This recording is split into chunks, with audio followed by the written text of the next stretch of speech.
वर्षा ऋतु समाप्त हुई। शरद ऋतु का आगमन हुआ। भूमि पर हरियाली छा गई। सर्वत्र हरी घास फैल गई और कुछ ही दिन में सुंदर पुष्पों से भूमि अलंकृत हो गई। प्रसन्नता होने पर लोभ क्षीण हो जाता है। इसी प्रकार अगस्त नक्षत्र के आकाश में उदित होने पर जल वाष्प बनकर उड़ने लगा। इच्छा और माया के लुप्त होने पर चित्त शुद्ध और विमल हो जाता है। इसी प्रकार नदियां स्वच्छ और निर्मल हो गईं। राम ने लक्ष्मण से कहा, भाई, सुग्रीव को चेतावनी देना उचित है। लक्ष्मण ने उनके आदेश का पालन किया तथा आश्रम में प्रतिदिन आने वाले आगंतुक हनुमान से प्रार्थना की कि वह सुग्रीव को उनके दिए वचन का स्मरण करवाए। हनुमान राम की आज्ञा का पालन करने को अति उत्सुक और तत्पर रहते थे। अतः उन्होंने शीघ्र ही सुग्रीव को चेतावनी दी। उसने वानर दल के सभी नेताओं को बुलाया और प्रबंध करने में व्यस्त हो गया। सुग्रीव ने सभी को उस कार्य संपादन के लिए अपेक्षित संकल्प और साहस प्रदान किया। अपने इस कार्य में सफल होने के निश्चय से उसने सभी को चारों दिशाओं में भेज दिया। उसने हनुमान को पूर्ण नेतृत्व सौंप दिया। हनुमान द्वारा निर्देशित संपूर्ण वानर दल चिल्लाया, सुग्रीव की जय हो, भगवान राम की जय हो। सभी वानर हनुमान तथा उद्देश्य की पवित्रता से प्रेरित हो हर्षपूर्वक उछलते कूदते हुए अपनी अपनी निर्धारित विभिन्न दिशाओं में चल दिए। हनुमान अपने साथियों के एक दल सहित पूर्व दिशा में चल दिए। सुषेण और मांडव उत्तर दिशा में गए। उन्होंने गंधमादन पर्वत श्रृंखला में सुमेरु पर्वत, अर्जुनगिरी और नीलगिरी पर्वत तथा उसकी गुफाओं में ढूंढा और अंत में वे उत्तरी समुद्र के तट पर पहुंच गए। हनुमान का दल भी खोज में इतना ही तत्पर था। उन्होंने निद्रा या भूख की परवाह नहीं की। वह राम के चरणों में अपना जीवन अर्पित करने को उद्यत थे। उनकी केवल एक ही इच्छा थी, राम की सेवा करने में वह सफल हों। छोटे से बड़े तक सभी में वही कर्तव्य परायणता और भक्ति भावना विद्यमान थी। राम राम राम राम के नाम का पाठ करते हुए उन्होंने कोने कोने में, प्रत्येक पर्वत व अंतरीप में, हर गुफा में, प्रत्येक घाटी और नदी तटों पर ढूंढा, क्योंकि वह ऐसे स्थानों पर घुस सकते थे जहां मनुष्य प्रवेश नहीं कर सकते। एक दिन एक विशाल सरोवर के तट पर पहुंचे। वहां उन्होंने दूर एक तपस्यारत स्त्री को देखा। उन्होंने वहीं से उसे दंडवत प्रणाम किया। उस स्त्री ने नेत्र खोले और उनकी क्लांत स्थिति को देखकर बोली, वानरों, तुम बहुत थके हुए हो और भूखे प्रतीत होते हो। यह फल खाकर अपनी थकान दूर करो। यह कहते हुए उसने उन्हें बहुत से फल खाने को दिए। जब वह उसके पास बैठ गए तो उसने उनके वहां आने का कारण पूछा। उस स्त्री ने कहा कि वह राम के पवित्र निवास को जा रही थी। उसने कहा, मेरी कथा सुनो। मेरा नाम स्वयं प्रभा है। मैं एक गंधर्व की पुत्री हूं। मेरी हेमा नामक एक अप्सरा सखी है। जब मैं तपस्या मग्न थी तो स्वयं ब्रह्मा वहां प्रकट हुए और उन्होंने मुझसे मेरी इच्छा के विषय में पूछा। फिर उन्होंने मुझे मेरी इच्छा पूर्ण करने का आश्वासन दिया। मैंने उत्तर दिया, मैं भगवान को मानव रूप में भूमि पर घूमते देखना चाहती हूँ। उन्होंने कहा, तुम यहाँ अकेली रहो। कुछ ही समय में यहाँ पराक्रमी वानरों का एक दल आएगा और तुम्हारी प्रार्थना करने पर वह यहाँ रुकेगा। उनसे तुम्हें भगवान राम के विषय में ज्ञात होगा, जो कि मानव रूप में भूमि पर अवतरित हैं। बाद में तुम्हें राम के भी दर्शन होंगे। वह वरदान मुझे मिल गया। इसका प्रथम लक्षण और इसकी पूर्ति का द्वितीय लक्षण पूर्व प्रमाणित है। प्रथम है आपका आगमन, द्वितीय है आपके द्वारा राम की कथा तथा उनके निवास स्थान के विषय में जानकारी। मैं तो अब इस प्रकार प्रसन्न हूं जैसे मुझे राम के ही दर्शन प्राप्त हो गए हों। वह स्त्री अपरिमित आनंद और हर्ष में स्नात थी और उसके नेत्रों से हर्ष के अश्रु प्रवाहित थे। वानरों के नेत्रों पर भी हर्ष के अश्रु झलक आए। इसी बीच उस स्त्री ने नेत्र बंद कर मनन करना आरंभ कर दिया। उसने मौन भंग करते हुए कहा, वानरों, एक समुद्र तट पर सुंदर नगर में एक सुरम्य वाटिका के मध्य अकेली सबसे घिरी हुई सीता अपने भाग्य पर विलाप कर रही है। तुम निसंदेह उन्हें देखोगे। इस विषय में आश्वस्त रहो, विश्वास और साहस सहित बढ़ते रहो। यात्रा के दौरान एक दिन वानर अति दुखी हो आह भरते हुए बोले, हाय, हमारे स्वामी सुग्रीव ने हमारे लिए जितना समय निर्धारित किया था अब वह समाप्त होने वाला है।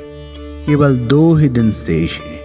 हमने अभी तक सीता की खोज नहीं की। अंगद तथा अन्य सभी अपने दुर्भाग्य पर विलाप कर रहे थे और गहन निराशा में डूबे हुए थे। उनके कपोलों पर अश्रु ढुलक रहे थे। वह समुद्र तट पर आ गए, किंतु उन्हें यह महान दुख था कि उनमें से कोई भी सीता की खोज करने के लिए समुद्र पार करने में समर्थ नहीं था। अतः वह दुखी हो समुद्र के किनारे अलग अलग झुंड बनाकर बैठ गए। अंगद को दुखी देखकर वृद्ध वानर जामवंत ने उसे नाना प्रकार से सांत्वना प्रदान की। तुम दुखी क्यों होते हो? हमने अपना पूर्ण प्रयास किया है। हमने अपने कर्तव्य पालन में तनिक भी कमी नहीं की और सभी स्थानों पर खोजा है। हमने पल भर समय भी व्यर्थ नहीं गवाया। हमने भोजन व पानी तक की चिंता नहीं की और अनवरत रूप से सीता की खोज में लगे हैं। हमारे स्वामी और राजा सुग्रीव चाहे हमारी क्रियाओं के साक्षी ना हो, किंतु मेरा विश्वास है कि राम इसके साक्षी हैं। अतः राम हमें किसी भी प्रकार का दंड नहीं देंगे। हमें सुग्रीव के क्रोध से डरने की आवश्यकता नहीं है, क्योंकि यह प्रभु का कार्य है। अतः हम जिह्वा पर उनका नाम और चित्त में उनका स्वरूप धारण कर इस कार्य को करते रहें। जब जामवंत इस प्रकार अंगद को ढाढ़स दे रहे थे, उसी समय एक अति वृद्ध पक्षी अपने मृतक भाई का अंतिम संस्कार करने के लिए तिलयुक्त शुद्ध जल को उस पावन समुद्र में अर्पित करने को तट पर आकर बैठा। वानर उसके आसपास एकत्रित हो गए और अति आश्चर्यचकित थे कि वह शायद कोई राक्षसी वेश बदल कर आया था। पक्षी ने बोलना आरंभ किया, वानरों, मेरा नाम संपाति है। जटायु मेरा भाई है। हम दोनों ही गिद्ध हैं। इसलिए वर्षों पूर्व हम दोनों ही प्रतिस्पर्धा की भावना से सूर्य की ओर दौड़े। ज्यों ज्यों हम सूर्य के समीप पहुंचे, मेरा भाई उस तप्त उष्मा को सहन न कर सका और वापस आ गया, किंतु मैं गर्व से उड़ता ही रहा। ज्यों ज्यों मैं उत्तरोत्तर बढ़ता गया, त्यों त्यों मेरे पंख भस्म हो गिरते गए। मैं एक पत्थर के समान आकाश की ऊंचाई से नीचे आ गिरा। चंद्रमा नामक ऋषि उस मार्ग से प्रस्थान कर रहे थे।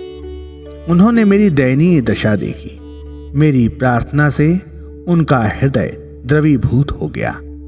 उन्होंने मेरे पास बैठकर अपने उपदेशों द्वारा मुझे ज्ञान प्रदान किया। उनके नीतिपूर्ण वचनों को सुनकर मेरा अहंकार नष्ट हो गया। उन्होंने मुझसे कहा, हे पक्षीराज, मेरे वचन सुनो। जो त्रेतायुग आने वाला है, उसमें नारायण भगवान मानवावतार लेंगे। उनकी पत्नी का अपहरण कर रावण उन्हें अज्ञात स्थान पर ले जाएगा। वानर सेना उनकी खोज में निकलेगी। उन ईश्वर दूतों को अपने पुनीत कार्य में संलग्न देखकर तुम्हारा जीवन भी निर्मल और सफल हो जाएगा। तुम आश्वस्त हो जाओ कि उसी क्षण तुम्हारे पंखों में शक्ति आ जाएगी। उन्हें सीता के विषय में बताना तुम्हारा कर्तव्य होगा। आज मैं अपने भाई जटायु का अंतिम संस्कार करने यहां समुद्र पर आया हूं। आपको देखकर मुझे उस ऋषि द्वारा बहुत समय पूर्व कहे गए वचन याद आ गए। उनके वचन सत्य हो गए हैं। इस पर वानर अति उत्सुक हो आश्चर्यपूर्वक बोले, संपाति, तुम अपनी जीवन गाथा छोड़ो, हमारी नियत अवधि समाप्त हो रही है। हमें शीघ्र ही सीता का अता पता बताओ, तुम्हें जो भी ज्ञात है हमें बताओ। संपाति ने शीघ्र ही सविस्तार हाल सुनाया। उसने कहा, हे वानरों, एक दिन जब मैं असहनीय क्षुधाग्रस्त था तो मैंने अपने पुत्र सुपर्ण को पास बुलाकर कहा, पुत्र, शीघ्र उड़ो, मेरे लिए कुछ भोजन लाओ। मैं वृद्ध हूं, मैं भूखा हूं, मेरे पंख भी गिर गए हैं। मेरी दशा को देखकर तथा विनती पर द्रवीभूत हो वह वन में उड़ गया, किंतु वापस नहीं आया। उसकी चिंता में मेरी तीव्र भूख भी मिट गई। अंततः वह हिरण का कुछ मांस लेकर आया। भूख के कारण मैं आत्मसंयम भूल गया। मैं उसके अत्यधिक विलंब पर क्रुद्ध था और मैंने अपने पुत्र को श्राप देने का निश्चय किया। इससे भयभीत हो मेरा पुत्र मेरे चरण पकड़कर विनती करने लगा, पिताजी, मैंने एक क्षण भी नहीं गवाया, कृपया मेरी प्रार्थना सुने, मेरे इस अनिवार्य विलंब को क्षमा करें। उसने मुझे वह मांस का टुकड़ा दिया और जब उसे खाकर मेरी क्षुधा शांत हो गई तब मैंने उससे विलंब का कारण बताने को कहा। उसने कहा, जब मैं जंगल में उड़ रहा था तो 20 भुजाओं और 10 शीश वाला एक व्यक्ति जल्दी जल्दी भाग रहा था। उसके साथ एक अवर्णनीय लावण्य युक्त स्त्री थी।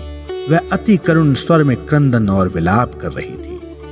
मुझे ज्ञात था कि वह कोई राक्षस था, अतः मैंने उस पर आक्रमण किया और रथ में बैठी उस स्त्री को देखा। वह केवल एक ही नाम पुकार रही थी, राम राम राम। उसके मुख से अन्य कोई शब्द नहीं निकला।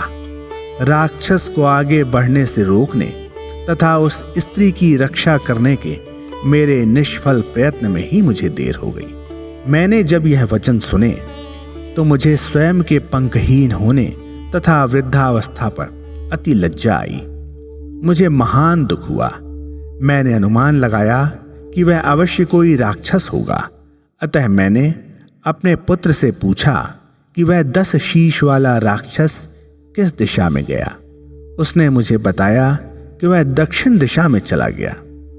तुरंत ही मैंने कहा, हाय, यह राक्षस वही रावण है जिसका उस ऋषि ने उल्लेख किया था। वह स्त्री दिव्य मां सीता है, इसमें किंचित संदेह नहीं।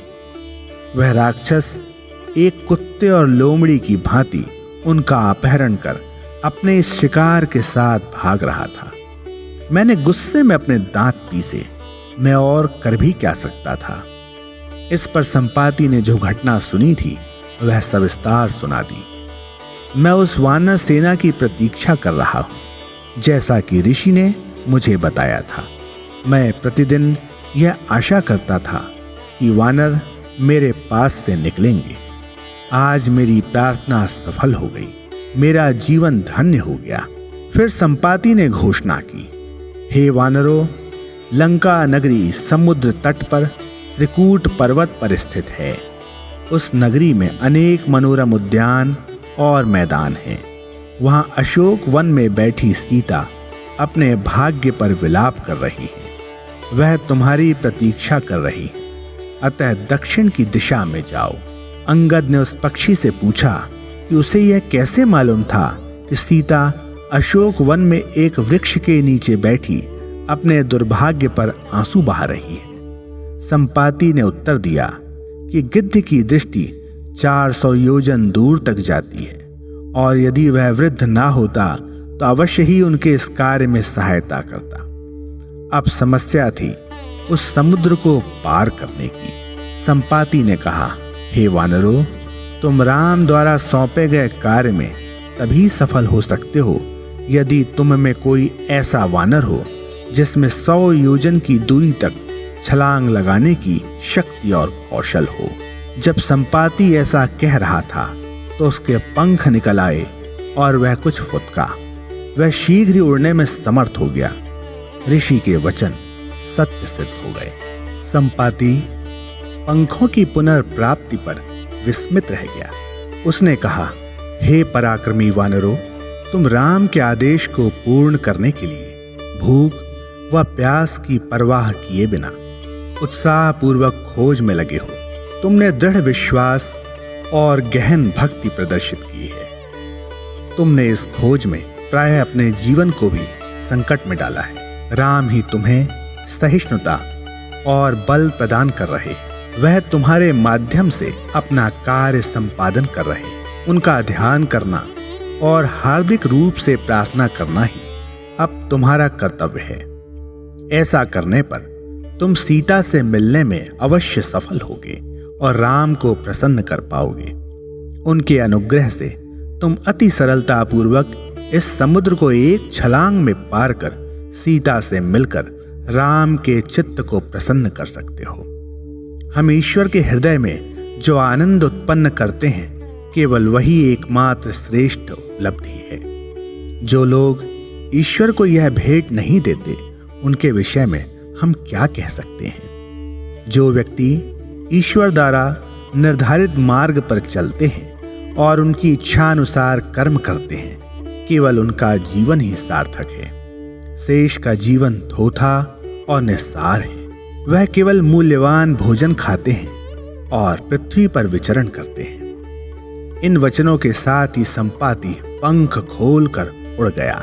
जब वानरों ने उसे ऊपर उड़ते हुए देखा तो वे उसकी शक्तियों की आकस्मिक पुनरोपलब्धि पर अवाक रह गए। उन्होंने आपस में कहा कि राम नाम से असंभव भी प्राप्त हो जाता है। जैसे कि एक कहावत है कि गूंगा बोल सकता है, लंगड़ा पर्वत पर चढ़ सकता है। राम नाम के जप द्वारा प्राप्त अनुग्रह से ही पंखहीन संपाति को पुनः पंख प्राप्त हुए और वह आकाश में उड़ सका। संपाति के वचनों से वानरों को ज्ञान प्राप्त हुआ। प्रत्येक वानर अपना अपना बल और छलांग लगाने की क्षमता का अनुमान लगाना आरंभ कर दिया। इस बीच जामवंत ने उन्हें संबोधित करते हुए कहा, मित्रों, मैं वृद्ध हो गया हूं। मेरी शक्ति और क्षमता क्षीण हो गई है, किंतु फिर भी राम के आदेशों का पालन करने के आनंद से प्रेरित हो तथा उनके अनुग्रह द्वारा प्रोत्साहित हो मैं अभी तक जीवित हूं और तुम्हारे साथ घूम रहा हूं। जब भगवान ने वामनावतार धारण कर अपना त्रिविक्रम रूप दिखाया था तो उस समय मैं युवा था और बुद्धि एवं बल से परिपूर्ण था। यह सुनकर सभी बानर अपने राज्य के युवराज अंगद के आसपास एकत्रित हो गए। उन्होंने विनती की, हे राजकुमार, कोई साध्य उपाय ढूंढिए। आप निश्चित करें कि हम में से कौन इस समुद्र को छलांग लगाकर पार करेगा। तत्पश्चात अंगद ने संपूर्ण वानर दल की एक सभा बुलाई और यह घोषणा की कि इस कार्य के लिए वह प्रत्येक वानर की क्षमता जानना चाहेंगे। इस पर विकट ने उठकर कहा, मैं अधिकाधिक 30 योजन लंबी छलांग लगा सकता हूं। नील ने कहा, राजकुमार, मैं 40 योजन लंबी छलांग लगा सकता हूं, किंतु मुझे खेद है कि मैं इससे 1 अंगुल भी अधिक नहीं कूद सकता। फिर दुर्धर उठा। उसने कहा कि वह 50 योजन की दूरी तक छलांग लगा सकता था। नल ने आगे आकर बड़े जोर से हाथ हिलाते हुए कहा कि वह 60 योजन लंबी छलांग लगा सकता था। जब सब इस प्रकार प्रतिस्पर्धापूर्ण बातें कर रहे थे और निज कौशल का वर्णन कर रहे थे तो अंगद ने कहा, सुनो, मैं 1 छलांग में ही पर्वत पार कर सकता हूं, किंतु मुझे संदेह है कि शायद मुझ में वापस आने की शक्ति ना रहे, क्योंकि केवल समुद्र पार कर दूसरे तट पर ही नहीं पहुंचना है, अपितु आवश्यकता पड़ने पर वहां राक्षसों से युद्ध भी करना है। उससे भी मैं दुर्बल हो जाऊंगा और मुझ में बल नहीं रहेगा। मुझे डर है कि इन तीनों स्थितियों के लिए मेरी शक्ति अपर्याप्त होगी। जब अंगद ने ऐसे निराशा सूचक शब्द कहे तो कुछ प्रौढ़ वानरों ने उठकर एक स्वर में प्रार्थना करते हुए कहा, राजकुमार, आप हमारे राज्य के उत्तराधिकारी हैं। आप इस कार्य को करने में सक्षम या अक्षम हैं, इस पर विवाद करना व्यर्थ है। आप सीमा पार कर राक्षसों की भूमि पर जाएं, यह अनुचित है, यह परंपरा के प्रतिकूल है। यह कार्य तो आपको राज्य के किसी सेवक को ही सौंपना है। जब आपके पास कार्य करने को लाखों उत्सुक सेवक हैं, तो यह उचित नहीं है कि आप स्वयं इस कार्य को करने का विचार करें। जामवंत ने सलाह दी कि किसी दूत को यह कार्य सौंपा जाए। अंगद ने चारों ओर देखा और फिर हनुमान को देखकर बोले, हे पवन पुत्र, तुम राम के अनन्य सेवक हो। तुम्हारी शक्ति वास्तव में गहन है। हम में से सर्वप्रथम तुम ही राम के दर्शन से अनुग्रहित हुए थे। तुमने निज बुद्धि, कौशल और नैतिक बल द्वारा राम और हमारे शासक सुग्रीव में मैत्री स्थापित की। जब हम राम के आदेश संपादन में कठिनाइयों में फंसे हैं, तो तुम मौन क्यों बैठे हो? मैं इस मौन का अर्थ समझने में असमर्थ हूं। अंगद ने हनुमान की प्रशंसा करते हुए आगे कहा, ऐसा कोई दुर्दम कार्य नहीं है जिसमें तुम सफल ना हो सको। तुम शक्तिशाली हो, तुम महान बुद्धिमान हो, तुम सर्वगुण संपन्न हो। निज कौशल, क्षमताओं और विशिष्टताओं का मूल्यांकन करो और उठो। अंगद के वचनों को सुनकर हनुमान का पौरुष प्रकट हो गया। वह तुरंत ही उठे और बोले, हे वानरों, तुम सब यहां मेरे लौटने की प्रतीक्षा करो। तुम कई दिनों से पर्वतों, कंदराओं, जंगलों और मैदानों में घूम रहे हो और तुम लोगों ने तनिक भी विश्राम नहीं किया है। इस क्षेत्र में उपलब्ध कंदमूल खाओ और यहीं वास करो। मैं एक छलांग में समुद्र पार कर लंका पहुंच जाऊंगा और वहां सीता जी से मिलकर वापस आ जाऊंगा। मेरा कार्य केवल राम के आदेश का पालन करना ही है। उनका अनुग्रह प्राप्त किए बिना हम अपने जीवन को सार्थक कैसे बना सकते हैं? इन शब्दों के साथ ही पवन पुत्र हनुमान ने वानर दल का अभिवादन किया और युवराज अंगद से विदा ली। संपूर्ण वानर जाति ने एक स्वर में कहा, जय श्री राम, राम की जय हो। हनुमान ने अपने मन में राम के ऐश्वर्यशाली रूप का चित्र अंकित कर आकाश में छलांग लगाई और समुद्र पार कर लिया। हनुमान की छलांग और उड़ान द्वारा उत्पन्न तीक्ष्ण वायु वेग से पर्वत पर खड़े वृक्ष समूल नष्ट हो गए। उनकी छलांग का इतना व्यापक परिणाम हुआ कि जिस पर्वत चोटी पर वह खड़े थे, वह पाताल में चली गई। उन्हें इस प्रकार समुद्र पार करते देखकर स्वयं समुद्र ने सोचा, यह हनुमान राम का सेवक है। यह राम के कार्य हेतु जा रहा है। आह, यह कितना सौभाग्यशाली है। राम की कार्य सिद्धि हेतु इसमें अपेक्षित बल और बुद्धि है। यह वस्तुतः राम भक्तों में सर्वश्रेष्ठ है। हनुमान को समुद्र पार करते देखकर वह अति आनंद विभोर था। समुद्र में डूबी मैनाक पर्वत चोटी जल के ऊपर उठ गई, क्योंकि वह ईश्वर सेवा में संलग्न व्यक्ति की सेवा करना चाहती थी। उसने कहा, हे पवन पुत्र हनुमान, एक ही छलांग से पूर्ण दूरी तय करने में तुम थक जाओगे। कृपया कुछ क्षण के लिए मेरे शीश पर विश्राम करो और तुम जो सेवा कर रहे हो, मुझे भी उसका भागी बनाकर वह सौभाग्य प्रदान करो। हनुमान ने मैनाक की प्रार्थना सुनी, किंतु वहां रुके नहीं। उन्होंने चोटी का स्पर्श किया और आगे निकल गए। उन्होंने उस आतिथ्यकारी पर्वत चोटी के प्रति कृतज्ञता प्रकट की और कहा, हे मैनाक, मैं राम के कार्य हेतु जा रहा हूं। जब तक मैं इसे पूर्ण ना कर लूं, तब तक मैं विश्राम, भोजन या पानी का भी विचार नहीं करूंगा। मार्ग में कुछ समय के लिए भी रुकना मेरे लिए उचित नहीं है। कुछ दूरी पर सुरसा नामक राक्षसी सर्प के रूप में मिली। सिंहिका नामक राक्षसी ने विभिन्न प्रकार से उनके मार्ग में बाधाएं डाली, किंतु हनुमान ने उन सब का सामना किया और लंका तट पर पहुंच गए। वहां सूर्य प्रकाश में मुखरित अनेक उद्यान, मैदान तथा आनंद केंद्र देखकर हनुमान आनंद मग्न हो गए। वहां उद्यान में नाना प्रकार की रंग बिरंगी चिड़ियों को झुंड में इधर से उधर उड़ती देखकर हनुमान चकित हो गए। वह पास के एक टीले पर चढ़ गए और मन ही मन सोचने लगे, यह सफलता मेरे कौशल या बल के कारण नहीं मिली, यह तो केवल राम के अनुग्रह एवं आशीर्वाद का ही फल है।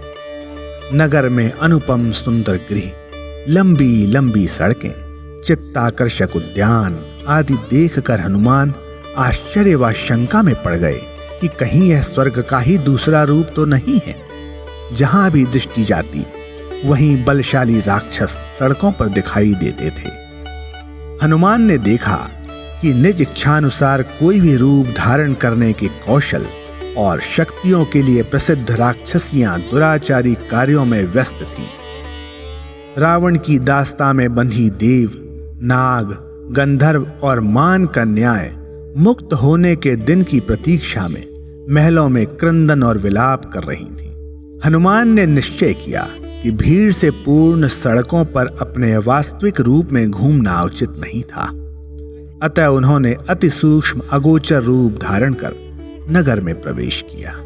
लंका के प्रवेश द्वार पर लंकिनी नामक एक राक्षसी बैठी थी, जिसका कार्य बाहरी व्यक्तियों का नगर में प्रवेश रोकना था। उसने अद्भुत आकृति वाले व्यक्ति को देखा जो कि नगर में प्रवेश करने का साहस कर रहा था और उसे धमकाते हुए बोली, अरे कौन जा रहा है? तुम कहां से आए हो? तुम कौन हो? हमने इस नगर में ऐसा जीव पहले कभी नहीं देखा। तुम लंका की सीमा पार से तो आ नहीं सकते क्योंकि इसके चारों ओर समुद्र है। क्या तुम समुद्र पार से आए हो? तुम मेरी उपेक्षा कर नगर में कैसे प्रवेश कर सकते हो? ठहरो, तुम जहां हो वहीं रुक जाओ। हनुमान ने उसकी धमकी पर ध्यान नहीं दिया और अपनी पूंछ हिलाते हुए ऐसे आगे बढ़ गए मानो उन्होंने राक्षसी की धमकी को सुना ही नहीं था। लंकिनी अति क्रुद्ध हो गई। वह गरजती हुई बोली, हे दुर्भाग्यशाली मूढ़, क्या तुमने मेरी बात नहीं सुनी? हनुमान ने उसके विरोध और प्रश्नों का अनसुना कर दिया और मुस्कुराते हुए द्वार के पास पहुंच गए। लंकिनी चिल्लाई, ओ क्रूर पशु, याद रखो कि जो भी मेरे आदेश का उल्लंघन करता है उसे मैं खा जाती हूं। मैं कुछ ही समय में तुम्हारी हड्डियां चबा लूंगी। सावधान हो जाओ। ज्यों ही हनुमान ने लंका नगरी में प्रवेश करने का प्रयत्न किया, त्यों ही राक्षसी उनके लघु रूप को पकड़ने के लिए आगे बढ़ी। जब वह उनके सामने आई तो हनुमान ने मुट्ठी बंद कर उस पर जोर से प्रहार किया। वह भूमि पर अचेत हो गिर पड़ी। उसके मुख से रक्त धारा फूट पड़ी। कुछ क्षण पश्चात जब उसे होश आया तो वह हनुमान को पकड़ने के लिए तेजी से दौड़ी, किंतु जब हनुमान ने दूसरा प्रहार किया तो वह उसे सहन ना कर सकी और ऐसी गिरी कि पुनः उठ ना सकी। किसी प्रकार से यत्न करके वह उठी और करबद्ध हो प्रार्थना करने लगी, हे विलक्षण रूप वाले व्यक्ति, बहुत समय पूर्व जब त्रिदेवों में प्रथम ब्रह्मा जी रावण को वरदान देकर लौट रहे थे तो उन्होंने रावण से कहा था, जिस दिन तुम्हारा द्वारपाल वानर के मुष्टि प्रहार से घायल होगा उसी दिन से तुम्हारा पतन आरंभ हो जाएगा। तुम्हारी शक्तियां क्षीण हो जाएंगी। इस घटना से तुम सावधान हो जाना कि तुम्हारी मृत्यु समीप आ रही है। वह वानर भगवान के आदेशानुसार उनके उद्देश्य हेतु लंका में प्रवेश करेगा। उसका आगमन राक्षसों के नाश का संदेश होगा। इसके प्रति सचेत रहना। तुम वही दूत हो। मैं कितनी सौभाग्यशालिनी हूं कि मेरा शरीर तुम्हारे हस्त स्पर्श से शुद्ध हो गया। आह, तुमने जो मुष्टि प्रहार किया वह कितना कोमल और रोमांचक था। ऐसा कहते हुए उसने उस अंग को दुलारा जहां हनुमान ने प्रहार किया था। हनुमान ने उसकी प्रशंसा व दोषारोपण पर ध्यान ही नहीं दिया और राम राम कहते हुए लंका में प्रवेश किया। लेकिन वह यह सोचकर चिंतित थे कि उन्हें सीता जी का पता कौन देगा और वह सीता जी को देखने पर उन्हें कैसे पहचानेंगे। वह सूक्ष्म रूप धारण कर एक वृक्ष से दूसरे वृक्ष पर घूमने लगे। वह सूक्ष्म रूप में बाजारों और राक्षसों के बीच गए, किंतु किसी ने उनको नहीं देखा। सहसा उनकी दृष्टि एक भवन पर पड़ी जो हरि मंदिर प्रतीत हो रहा था। उसके उद्यान में चारों ओर तुलसी के पौधे लगे हुए थे। प्रवेश द्वार पर अति सुंदर हरि नाम अंकित था। वह घर वास्तव में भगवान विष्णु का मंदिर था। हनुमान आश्चर्यचकित थे। उन्होंने सोचा, इस द्वार पर हरि का नाम कैसे लिखा है?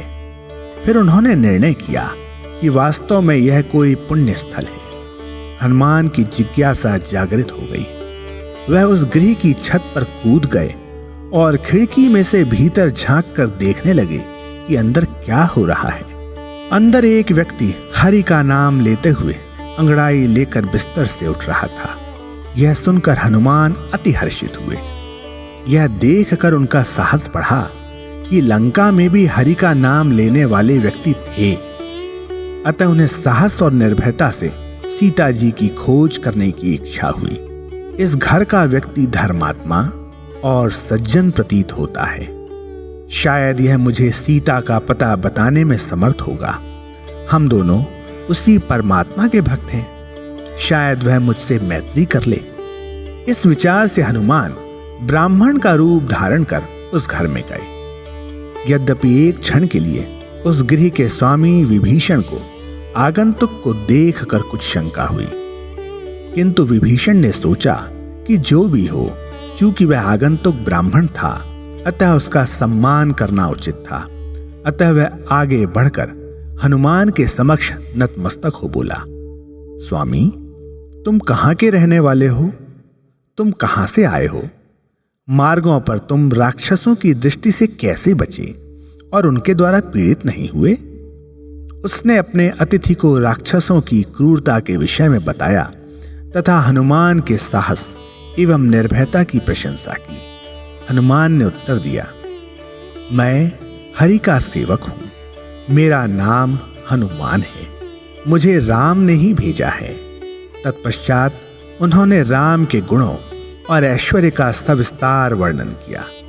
हनुमान ने देखा कि जब वह राम का वर्णन कर रहे थे तो विभीषण के अश्रु बह रहे थे। विभीषण ने मन ही मन सोचा, आह, आज का दिन अति शुभ है। मैं कितना सौभाग्यशाली हूं। आज बिस्तर से उठते ही मैंने ये आनंद और शांति प्रदायक यशस्वी वचन सुने। हनुमान ने इस घटना को राम का ही अनुग्रह माना।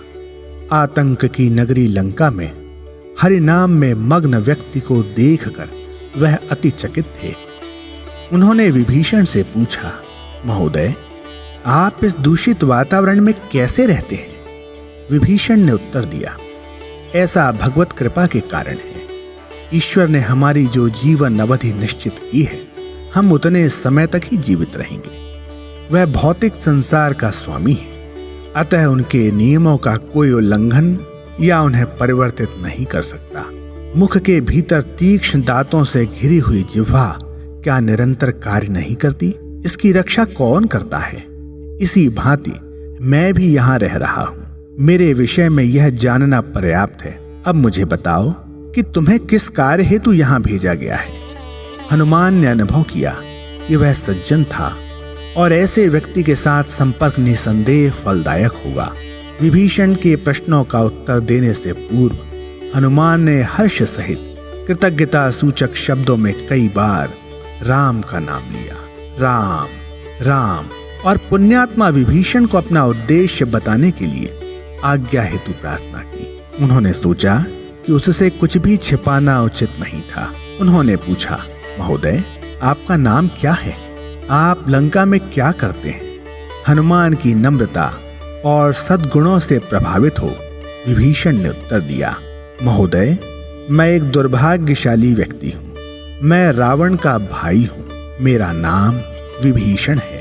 मैं अति दयनीय अवस्था में हूँ, क्योंकि मैं मन भरकर हरि का नाम लेने में असमर्थ हूँ। यह सुनकर हनुमान को लगा कि उनके उद्देश्य प्राप्ति का मार्ग प्रशस्त हो गया है। उन्होंने प्रसन्नता से कूदते हुए कहा, मैं राम का दूत हूँ और सीता की खोज में यहाँ आया हूँ। विभीषण हनुमान के चरणों में गिर पड़ा और उनसे पूछने लगा, हे पुण्यात्मा, अब मेरे राम कहाँ हैं? मुझे उनके दर्शन करने की तीव्र लालसा है, किंतु मुझ में उन गुणों का अभाव है जिनसे मैं इसे पाने के योग्य बन सकता हूं। मेरी पैशाचिक राक्षस जाति है, क्या मुझे उनके दर्शन का सुअवसर प्राप्त हो सकता है? मैं साधना नहीं करता, मुझे यहाँ तपस्या और यज्ञ आदि करने की स्वतंत्रता भी नहीं है। मैंने सौभाग्य का कोई अधिकार अर्जित नहीं किया। क्या राम मुझ पर कृपा करेंगे? उसकी विनती को सुनकर हनुमान का हृदय सहानुभूति से पिघल गया।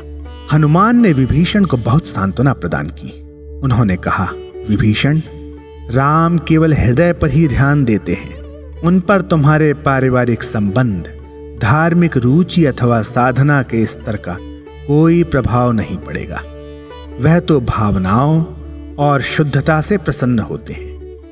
वह तुम्हारे आदर्शों की उच्चता और दैनिक जीवन की शुद्धता के लिए तुम पर कृपा करेंगे। वह तुम्हें दर्शन देंगे, दुखी मत हो।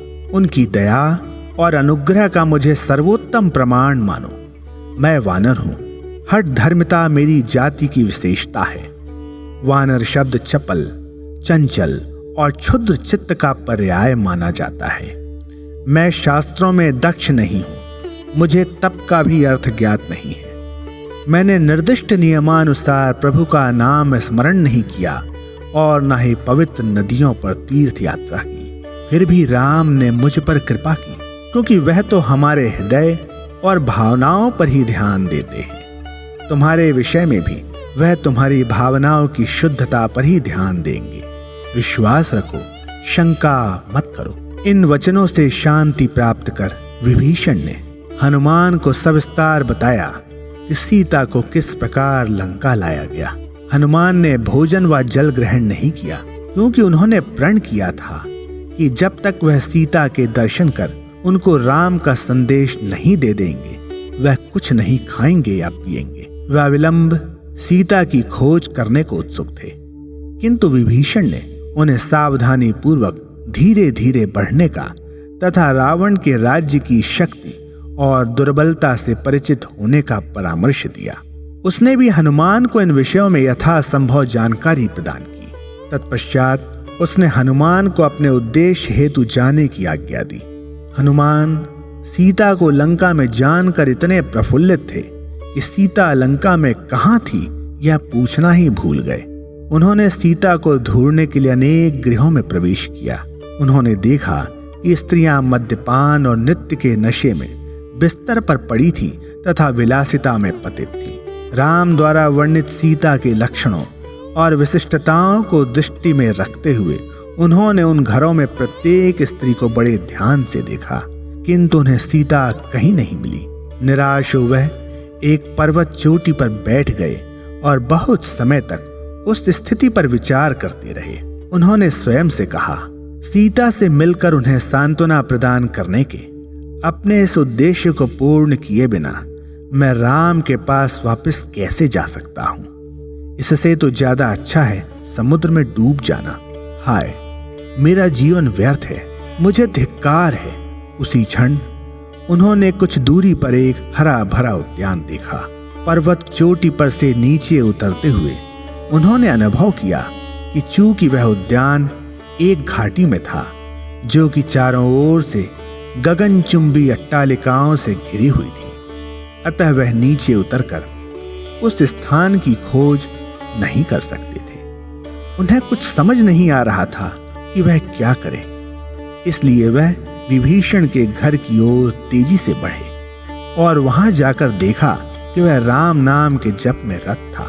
हनुमान को देखकर विभीषण उठ गया और अति मैत्रीपूर्ण ढंग से प्रसन्नता पूर्वक पास आकर बोला, हनुमान, क्या तुम्हें सीता मिली?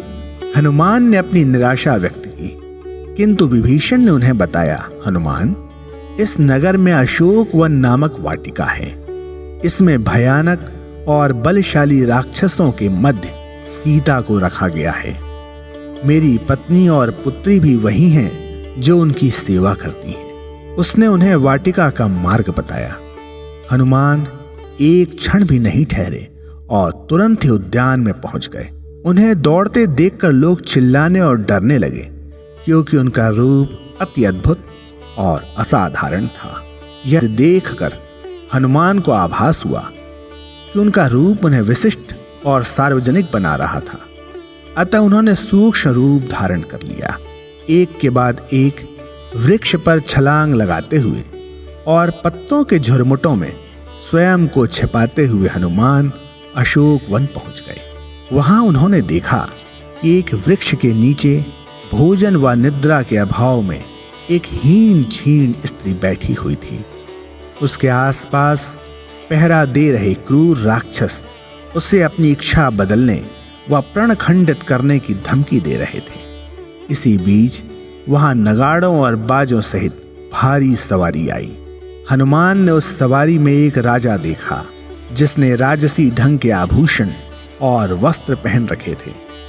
उसके पीछे सैकड़ों दासियां थालियों में रत्न, मिठाइयां, सुगंधित उपहार और कोमल रेशम लेकर चल रही थीं।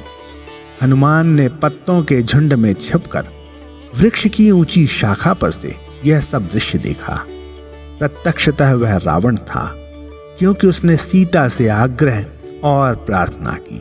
उसने कठोर दंड की धमकी देकर सीता की प्रतिज्ञा खंडित करने का प्रयत्न किया। हनुमान ने सुना कि रावण ने अपने आसपास के लोगों को सीता को पीड़ा व दुख देने का आदेश दिया, किंतु उस दुर्बल क्षीण नारी ने एक बार भी रावण को नेत्र उठाकर नहीं देखा। उसने केवल यही कहा, मूढ़, अधम, दुष्टात्मा, केवल राम का ही मुझ पर अधिकार है, उनके अतिरिक्त अन्य किसी का नहीं। उनके वियोग में मेरी देह भस्म हो जाएगी। मैं अपने प्रण से नहीं हटूंगी। यह विश्वास रखो और सावधान हो जाओ। हनुमान ने यह दृढ़ वचन सुने और समझ गए कि वह स्त्री सीता ही थी। यह ज्ञात होने पर उन्हें शांति और संतोष मिला। शीघ्र ही रावण निराश हो अपनी पराजय पर क्रुद्ध होकर अधिक कठोर वचन कहने लगा। उसने सीता को अपना विचार बदलने के लिए 1 मास का समय दिया। संपूर्ण सवारी और थालियां लिए हुए नौकर उसके पीछे पीछे उद्यान से बाहर निकल आए। उन सब के जाने के पश्चात सीता ने स्वर्ग की ओर सिर उठाकर आह भरते हुए कहा, राम, क्या अब भी आपके हृदय में दया नहीं आई? आपने मुझे यह यातना क्यों दी है? मुझे इससे कब मुक्ति मिलेगी? यह कहकर वह फूट फूट कर रो पड़ी। त्रिजटा नामक राक्षसी भी सीता की पहरेदार थी। उसे राम के चरण कमलों में गहन प्रेम था। वह ऐसी भक्त थी जिसे सांसारिक ज्ञान भी था और आध्यात्मिक अभ्यास भी। उसने सीता को देखते हुए अपनी सखियों से कहा, सखियों, कल रात को मैंने जो स्वप्न देखा वह तुम्हें अवश्य बताऊंगी, किंतु सर्वप्रथम हम सीता की सेवा और अर्चना द्वारा उनका अनुग्रह प्राप्त करें। मेरा स्वप्न सुनो। एक वानर ने लंका में प्रवेश किया, राक्षसों का नाश किया और लंका नगरी में आग लगा दी। रावण वस्त्रहीन था। वह गधे पर सवार था और अति तीव्र गति से दक्षिण दिशा में भाग रहा था। मैंने देखा कि उसका सिर मुंडा हुआ था। इसके अतिरिक्त मैंने यह भी देखा कि उसकी भुजाएं शरीर से अलग हो गई थीं। विभीषण को लंका का राजा बनाया गया। पृथ्वी पर चहुं ओर राम नाम का जय घोष था। फिर राम ने सीता को बुलवाया। हे असुर जाति बहनों, ध्यान रखो, मुझे कभी स्वप्न नहीं आते। मैंने अभी तक किसी को स्वप्न में नहीं देखा। अतः यदि मुझे स्वप्न आया है तो मुझे पूर्ण विश्वास है कि यह अवश्य ही सत्य होगा। जो स्वप्न मैंने देखा है वह सत्य सिद्ध होगा। इसके अतिरिक्त इसके सत्य होने में अधिक समय नहीं लगेगा। यह सब अभी 4-5 दिन में ही होने वाला है। सभी राक्षसियां इस भविष्यवाणी पर आश्चर्यचकित थीं। उन्होंने सीता के चरणों में साष्टांग प्रणाम किया और अपने अपने दैनिक कार्यों में लग गई। त्रिजटा का व्यवहार देखकर सीता ने उससे कहा, त्रिजटा, राम ने ही तुम्हें मेरे पहरेदारों के दल में भेजा है। सत्यतः लंका में तुम्हारे समान ऐसी अल्प स्त्रियां ही हैं जो मेरे समान दुर्भाग्यशाली हैं और अपने सतीत्व और गुण को बनाए रखने में समर्थ हैं। अन्यथा मेरे समान नारी का क्या भाग्य होता है। रावण ने जो अभी कहा, क्या वह तुमने नहीं सुना? उसने 1 मास का समय दिया है। यदि राम 1 मास तक नहीं आएंगे तो यह शरीर टुकड़े टुकड़े हो जाएगा और गिद्ध एवं कौवे इसे नोच नोच कर खाएंगे। राम की पत्नी होने के कारण मैं इस शरीर का घोर दुर्भाग्य कदापि सहन नहीं कर सकती। मुझे कोई ऐसा उपाय बताओ जिससे मुझे शीघ्र ही इस शरीर से मुक्ति मिल जाए। वृक्ष पर बैठे हनुमान यह वचन सुन रहे थे। वह सीता की नैराश्यपूर्ण वाणी को सुनकर अति दुखी हुए। त्रिजटा सीता के चरणों पर गिरकर आश्वासन देते हुए बोली, माता, निराश मत हो। राम कोई साधारण मनुष्य नहीं है। उनका पराक्रम और शौर्य सब लोकों में अद्वितीय है। सदैव ऐसा ही नहीं रहेगा। वह अवश्य आपकी रक्षा करेंगे। वह शीघ्र ही आएंगे और आपका हाथ थामेंगे। साहस मत छोड़ो। उसने अपने प्रेम सिक्त वचनों द्वारा सीता को सांत्वना दी और घर चली गई। हनुमान ने अवसर का लाभ उठा नीचे की टहनी पर छलांग लगाई और राम द्वारा प्रदत्त मुद्रिका को सीता के सामने फेंक दिया। वह मुद्रिका पवित्र अग्निशिखा के समान चमकती हुई गिरी। हनुमान अति आनंद पूर्वक राम राम जप रहे थे। मुद्रिका को देखकर सीता स्तंभित हो गई। उन्होंने सोचा, क्या यह सत्य है अथवा मैं कोई स्वप्न देख रही हूं? क्या यह सच हो सकता है? मेरे स्वामी की उंगली में रहने वाली एक स्वर्ण मुद्रिका लंका में कैसे मिल सकती है? क्या यह राक्षसों का जादू है अथवा केवल मात्र भ्रम है? नहीं, मैंने अपने स्वामी की मुद्रिका को पहचान लिया है, इसलिए अब इसे अपने हाथ में लेने में कोई संकोच नहीं करना चाहिए। यदि मैं इसे न उठाऊं तो यह पाप होगा। ऐसा कहते हुए उन्होंने उस मुद्रिका को उठाकर अति श्रद्धा पूर्वक आंखों से लगाया। उनके नेत्रों से कृतज्ञता के अश्रु फूट पड़े। उन्होंने अपना मस्तक उठाते हुए कहा, राम, क्या आप इस मुद्रिका के माध्यम से मुझे अपने दर्शन और उपस्थिति का आनंद प्रदान कर रहे हैं? फिर उन्होंने देखा कि एक छोटा वानर वृक्ष की शाखा पर बैठा गहन भक्ति पूर्वक निरंतर राम राम कह रहा था। तत्क्षण उन्हें त्रिजटा द्वारा बताया गया स्वप्न याद आ गया। आह, अब शीघ्र ही अच्छे दिन आने वाले हैं। गत 10 मास से मैंने लंका में किसी को राम नाम लेते नहीं सुना। आज मैं एक ऐसे प्राणी को देख रही हूं जो उनका पवित्र नाम ले रहा है। मुझे अपने स्वामी की अति प्रिय मुद्रिका भी मिल गई। वह अति प्रफुल्लित थी। उनकी प्रसन्नता की कोई सीमा नहीं थी। जो सीता बहुत समय से किसी व्यक्ति से नहीं बोली थी, अब उन्होंने उस वानर से कहा, हे वानर, तुम कौन हो? यह मुद्रिका कहां से आई? उन्हें वानर पर भी पूर्ण विश्वास नहीं था, क्योंकि कई महीनों से राक्षस भी वेश परिवर्तन कर धोखा दे रहे थे। सीता ने उसकी प्रामाणिकता को जानने के लिए उससे विभिन्न प्रकार के प्रश्न किए। वह प्रायः वानर से राम का कुशल क्षेम पूछती और जब वह राम के अकेले वन में रहने का सोचती तो उनकी आंखों से आंसुओं की अविरल धारा प्रवाहित हो जाती। सीता कभी प्रसन्न होती और कभी दुखी। हनुमान ने उनकी दशा देखी। वह राम के प्रति निज प्रेम और भक्ति को सीता से छुपा ना सके। उन्होंने राम की अलौकिक लीला एवं पराक्रम की कथा के साथ साथ राम के साथ अपने संबंध की भी कथा सुनाई।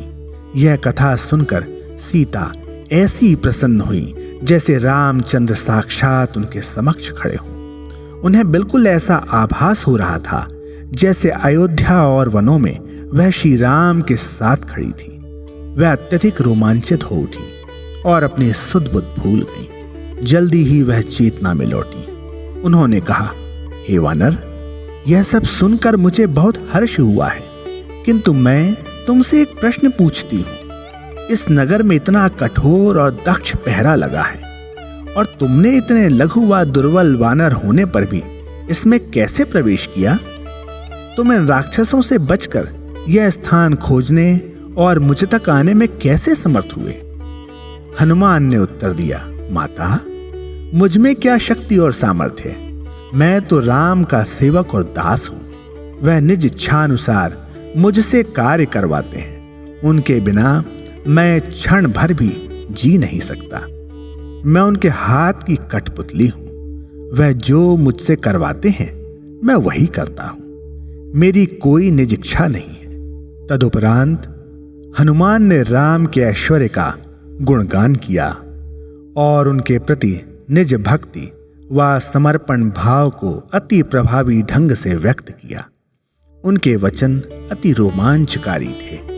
राम ने हनुमान से सीता को कुछ ऐसी घटनाएं बताने को कहा था जिनका किसी अन्य को पता नहीं था। उन्होंने कहा था, संभवतः सीता तुम्हारे शब्दों पर विश्वास ना करें, शायद वह तुम पर संदेह करें, तो तुम उन्हें इन घटनाओं का स्मरण करा देना जो केवल उन्हें या मुझे ही ज्ञात है। अतः हनुमान ने वह विशेष घटनाएं सुनानी आरंभ की। सीता माता, राम ने मुझसे आपको वह घटना बताने को कहा है जबकि उस दुष्ट कौवे ने आप पर प्रहार करने का प्रयत्न किया था और राम ने आपकी रक्षा कर उस दानव को मारने का निश्चय किया था। इस पर सीता क्रंदन कर उठी। हनुमान, उस समय राम मुझ पर इतने दयालु थे तो वह मुझे इस कठोर यातना से मुक्त करने में क्यों विलंब कर रहे हैं? राम दया सागर हैं, फिर वह मेरे भाग्य के प्रति इतने वज्र हृदय क्यों बन गए? नहीं नहीं, मेरा ही दोष है।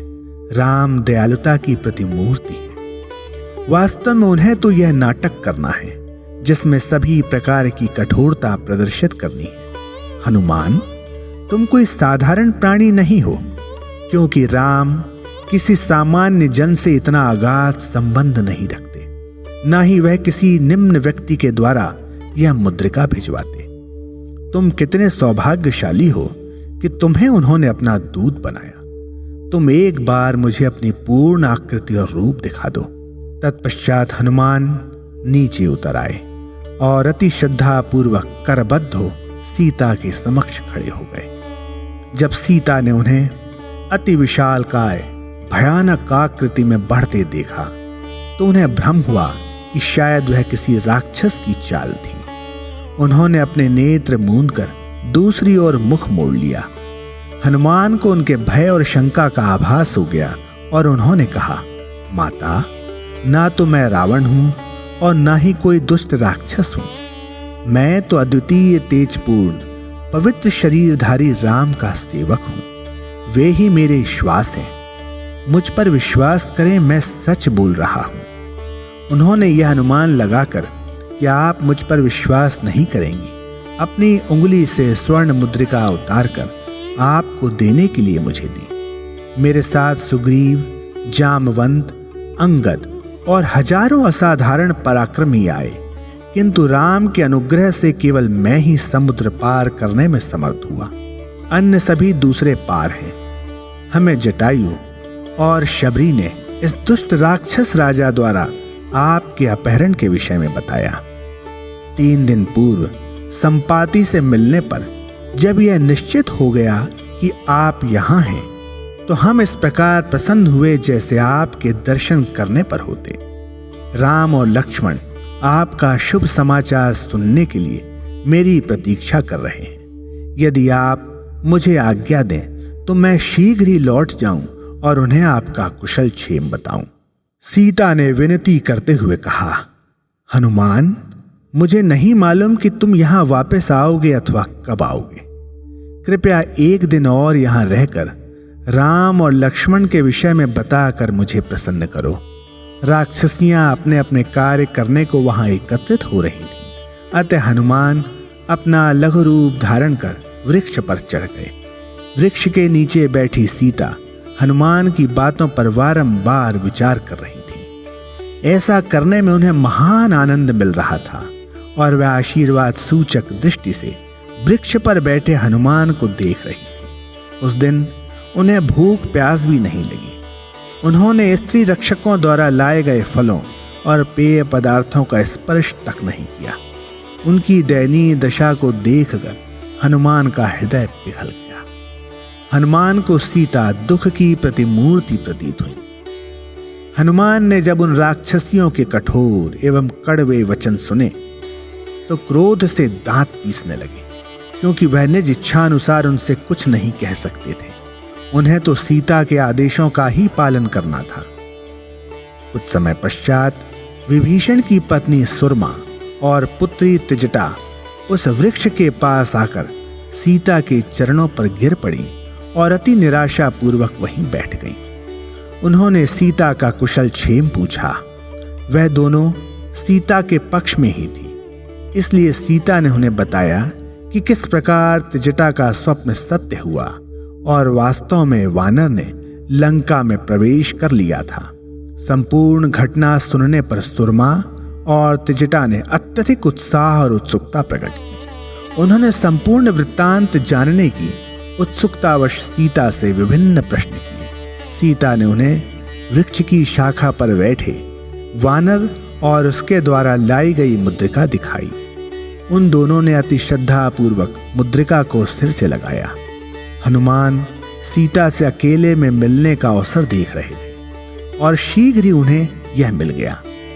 हनुमान नीचे कूदे और मंद स्वर में सीता से बोले, माता, व्याकुल और दुखी मत हो, मेरी पीठ पर बैठो और मैं तुम्हें पल भर में ही उस स्थान पर ले जाऊंगा जहां राम और लक्ष्मण आपके समाचार की प्रतीक्षा कर रहे हैं। हनुमान ने इस उपाय को स्वीकार करने के लिए उनसे नाना प्रकार से विनती की। सीता ने उत्तर दिया, हनुमान, वास्तव में मैं तुम्हारी बात पर अति प्रसन्न हूं। मैं उनके वियोग में अति पीड़ित हूं। तुम्हारे मधुर वचन मुझे उसी प्रकार शांति प्रदान करते हैं जिस प्रकार एक झंझापूर्ण समुद्र में नौका का सहारा हो। किंतु क्या तुम्हें ज्ञात नहीं कि मैं अपने स्वामी के अतिरिक्त अन्य किसी व्यक्ति का स्पर्श नहीं करती? फिर मैं तुम्हारी पीठ पर कैसे बैठ सकती हूं? जरा विचार करो। सीता के इन वचनों ने हनुमान का हृदय विदीर्ण कर दिया और उन्हें अपने द्वारा प्रस्तावित उपाय पर खेद हुआ। किंतु हनुमान शीघ्र ही संभल गए और बोले, माता, क्या मैं आपका पुत्र नहीं हूं? यदि पुत्र अपनी माता को पीठ पर बैठा कर ले जाए तो क्या बुराई है? इसका क्या कुपरिणाम हो सकता है? उन्होंने विभिन्न प्रकार से आग्रह और तर्कों द्वारा अपने प्रस्ताव का पक्ष लिया।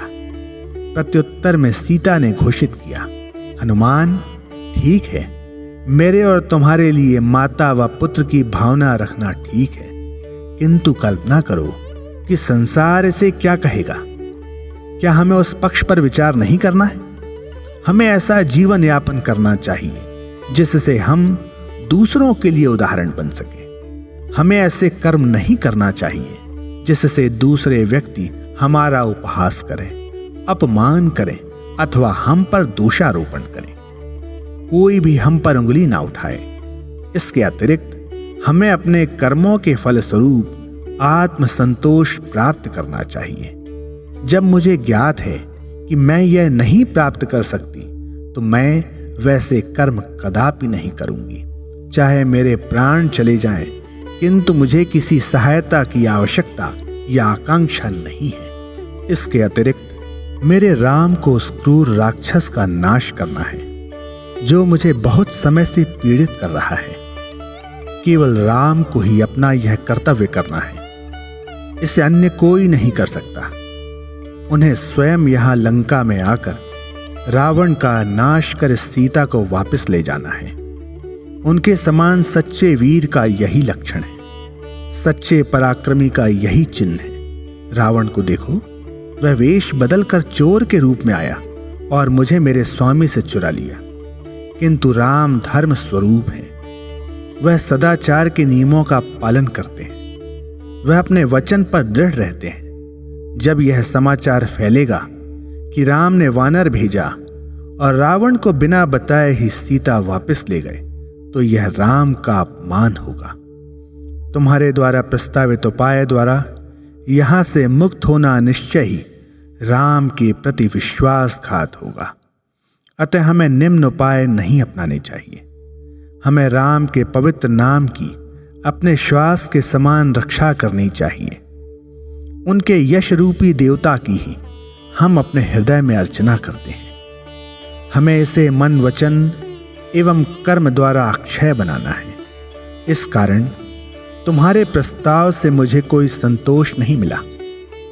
हनुमान ने सीता के विशुद्ध सतीत्व गुण एवं अपने स्वामी के प्रति अडिग भक्ति तथा उनके उन्नत आदर्शों की सराहना की। उन्होंने मन ही मन उनकी प्रशंसा की तथा उनके वचनों से प्रेरणा पाने को उन पर बारंबार विचार किया। उन्होंने कहा, माता, मुझे क्षमा करो।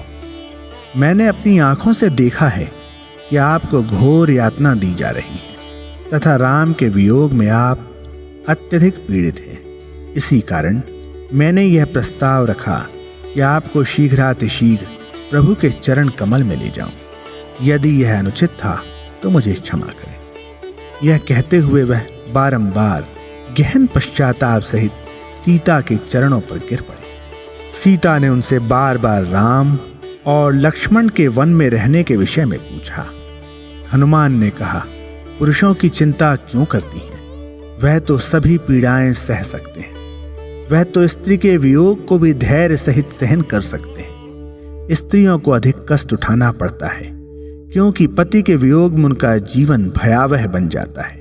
माता, राम और लक्ष्मण कुशल पूर्वक हैं। उनकी तुलना साधारण पुरुषों से न कीजिए, यह अन्याय है। हर पल राम आपके विषय में ही सोचते रहते हैं और आपके वियोग में डूबे रहते हैं, इसलिए उन्हें भूख प्यास का कोई ध्यान नहीं है।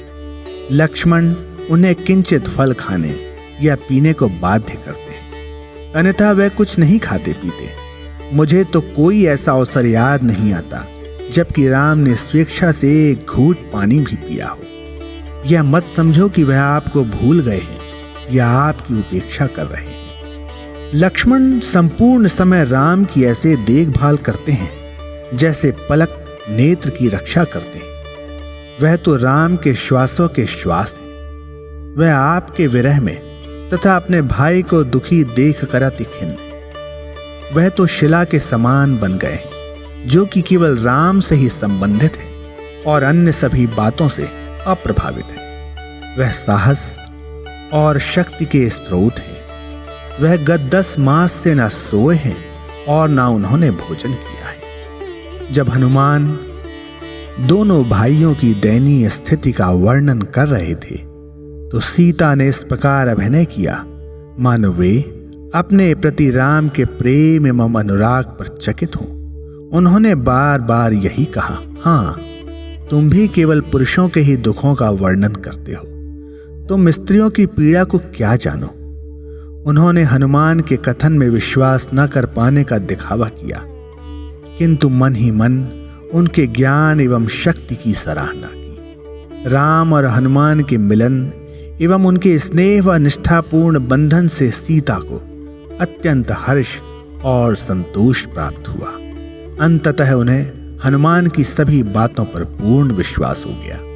हनुमान ने बारंबार विनती की, मां, आप यह विरह व्यथा क्यों झेलती हैं? दिन और मास दुख व पीड़ा में क्यों व्यतीत करती हैं? कृपया मेरी पीठ पर बैठिए, मैं पल भर में ही आपको राम के पास ले चलूंगा। सीता ने देखा कि नैतिक, आध्यात्मिक, वैधानिक व सांसारिक सभी दृष्टिकोणों से तर्क करने पर भी हनुमान अपनी बात पर दृढ़ थे। अतः सीता ने कठोर शब्द कहते हुए इस विषय पर तर्क समाप्त करने का निश्चय किया। उन्होंने कहा, हनुमान, तुम दृढ़ता पूर्वक राम के आदेशों का पालन करने वाले हो या नहीं? हनुमान ने हृदय पर हाथ रखकर उत्तर दिया, हाँ, मैं अपने प्राण त्याग दूंगा, किंतु राम के आदेशों का उल्लंघन नहीं करूंगा। तब सीता ने कहा, ठीक है, इसे ध्यान में रखो। राम ने तुम्हें यह आदेश दिया था कि मुझे ढूंढकर उन्हें मेरे विषय में सूचना दो, अथवा उन्होंने तुम्हें मुझे साथ लाने को कहा था। इस प्रश्न पर हनुमान अवाक रह गए। अब वह अधिक अनुरोध न कर सके। उन्होंने कहा, माता, मुझे क्षमा कीजिए, मैंने अपने प्रस्ताव के परिणामों पर इतना गहन विचार नहीं किया था। मैं पुनः क्षमा प्रार्थी हूं। इसके बाद उन्होंने वह प्रस्ताव नहीं दोहराया।